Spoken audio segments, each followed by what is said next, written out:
আসসালামু আলাইকুম। ওয়ালাইকুম সালাম। কেমন আছেন? জি ভাই, ভালো আছি। ভালো আছেন? জি, আলহামদুলিল্লাহ ভালো আছি। ভাই অকটেন ভরতে চাইছিলাম গাড়িতে। কিন্তু তেল নাই। কম তেল। না ভাই, এই মুহূর্তে অকটেন পেট্রোল পাওয়া যাচ্ছে না। ডিজেল আছে, তবে খুব শীঘ্রই পেয়ে যাবেন। একটু অপেক্ষা করেন। কোনোভাবে ম্যানেজ করে দেওয়া হয় না? মনে করেন না, যদি পাম্পে না থাকে সেক্ষেত্রে তো ম্যানেজ করার কোনো সুযোগ নাই। বন্ধু-বান্ধব নিয়ে ঘুরি মনে করেন তেল অল্প আছে আরেকটু বলে ভালো লাগতো। বুঝতে পারতাম ভালোভাবে। ভাই একটা কথা বলি শুনেন, এই মুহূর্তে ঘোরাফেরাটা একটু কমায় করেন। অপ্রয়োজনীয় ঘোরাফেরা না করাটাই উত্তম। যেহেতু জিনিসটা বুঝতেই পারতেছেন, সবাই দেখতেছে।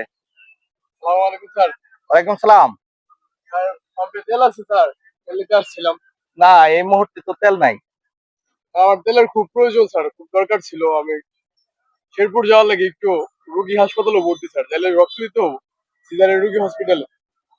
আপনার তো খুবই সমস্যা, কিন্তু আসলে পাম্পে এই মুহূর্তে তেল নাই। স্যার সেক্ষেত্রে আমরা কি করতে পারি বলেন? স্যার কোনোভাবে কি একটু ম্যানেজ করে দেওয়া যায় না স্যার? যদি না, থাকে একটু এটার করতে ভিতরে পারেন যদি request তেল করে। না থাকে সেক্ষেত্রে ম্যানেজ করার কোনো সুযোগ নাই। আপনি অন্য কারোর কাছ থেকে হেল্প নিতে পারেন। এই যে ভাই গাড়ি চালায় আসছেন আপনি, আপনি চাইলে আপনি কিন্তু ওনাকে একটু হেল্প করতে পারেন। ওনার যেহেতু হাসপাতালে রোগী ভর্তি, ওনার একটু ইমার্জেন্সি।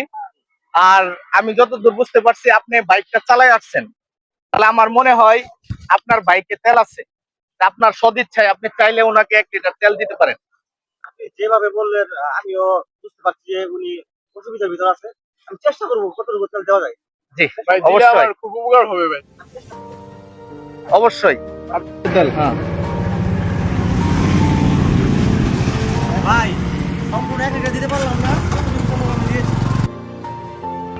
অসংখ্য ধন্যবাদ ভাই, এই তেলটা দিয়ে আমার অনেক উপকার হবে ভাই। সমস্যা নাই। আপনি বিপদে আছেন। ঠিক আছে। একজনের বিপদে আরেকজন পাশে দাঁড়াইতেই পারেন। আপনাকে শুভকামনা ভাই, ওনাকে তেল দেওয়ার জন্য।